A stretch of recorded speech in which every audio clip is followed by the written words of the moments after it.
I'm back.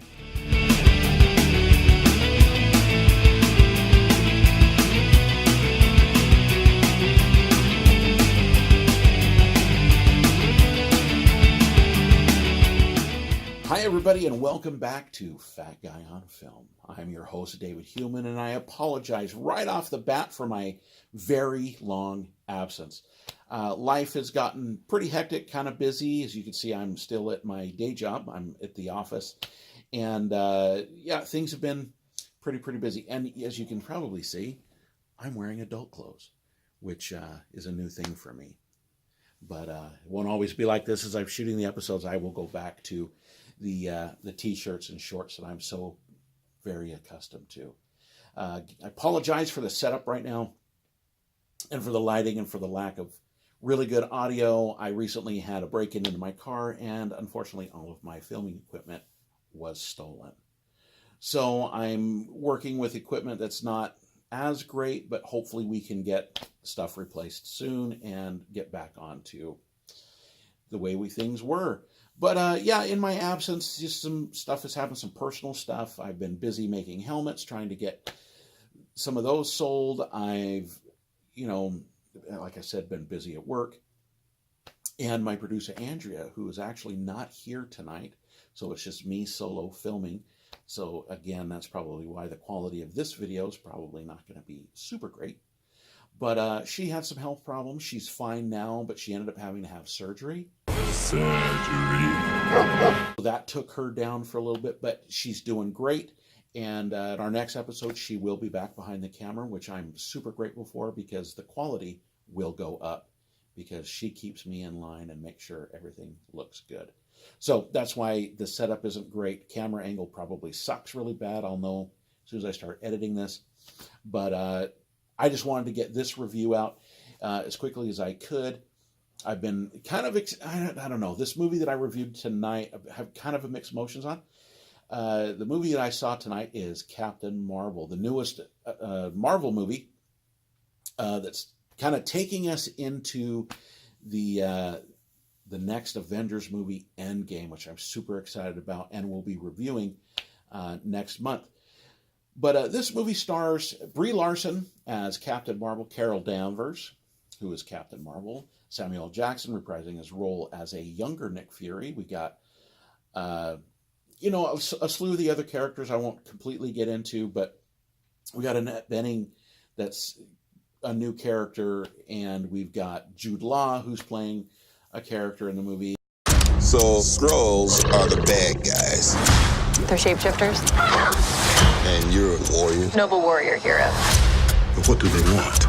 That's what I'm here to find out. Going to this movie, my expectations were pretty low. And the reason why they were pretty low is there was a little bit of controversy surrounding this movie, mainly from Brie Larson herself and some of the political comments that she's made. I won't get into all of that in this review, which is going to be spoiler-free, so you can watch with confidence, knowing I'm not going to let anything go. But I'll link a couple videos that do a better job of explaining kind of some of the controversy behind this movie, and you can watch those at your leisure just to get a better understanding of it. But Brie Larson did some overt political messaging kind of leading up to this movie. And I know there's a lot of the fan base that was kind of turned off by that, myself included. Not that I have anything against anybody having their political views. Have them. Share them as you feel. But, if you're going to do a movie about your political views, go do a movie about that. A Marvel movie, a Star Wars movie, a movie that's really supposed to be pure entertainment, pure escapism, such as any of the Marvel movies, the Star Wars movie, sci-fi, whatever you have. Maybe keep that out of it. Keep that stuff to yourself. But again, I don't want to get too much into it. That's just my personal preference. Some of you may like that, and that's totally fine. But my personal preference is, if you're going to do want to do something with your political views, do a movie about your political views. Do a movie specifically about that. But, there's a right place and time for all of these things. So Now for the movie review. Again, this will be spoiler free, so you can watch with confidence and not worry about me ruining the movie for you. I'm going to just cut to the chase. Would I recommend this movie?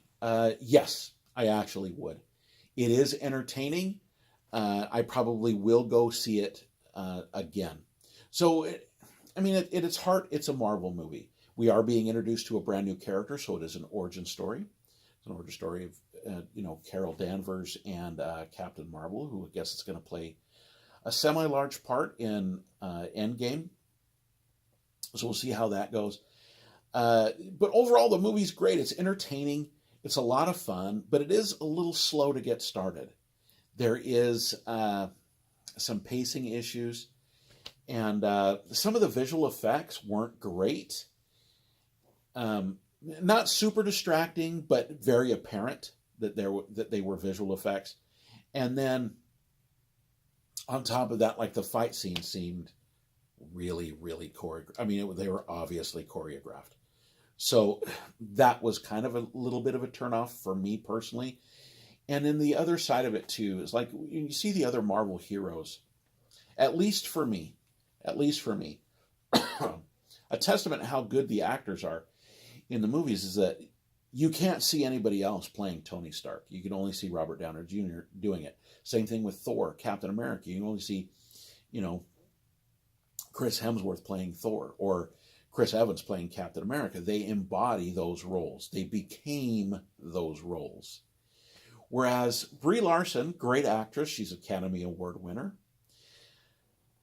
But it was, to me, she didn't embody who this character was. It was an actor playing a superhero, not us seeing a superhero on screen. And I'm sure in Endgame, or as she plays the role, if she gets the opportunity to play the role, I guess she's signed on to do like 12 movies. So she'll be doing cameos and probably a couple of her own movies. It'll be interesting to see how she embodies the role. But at the moment, she just seems like she's playing a role and receiving a paycheck. Again, my personal opinion, you may go see it and think, no, she was great, and I totally bought her as a superhero. But at the end of the day, all in all, I would totally recommend this movie. It's a ton of fun. It's, again, it's a little slow, but it's a Marvel movie. It's a lot. It's great. It's, it's going to be fun to see. I do recommend it. I'll go see it again. But it's not the greatest Marvel movie, and it's not the worst. So at the end of the day, again, I would highly recommend this movie. It is a lot of fun. Again, some pacing issues, some other things. But you be the judge. Let me know down in the comments what you think of it as you go out and see it. Hopefully you enjoy it, and it's a good lead into Avengers Endgame. So that's going to be it for this episode. I wanted to keep it kind of short and sweet. I want to just get back in the swing of things. Again, I apologize for a long absence, and I promise that we will get right back in the swing of things this weekend. I'm going to go see Alita Battle Angel. It's been out for a little while, but I'm going to go see it and make that the next review, and I'll let you know how it goes. Everybody, go out, see a movie, love your families, be wonderful, and as always, stay happy.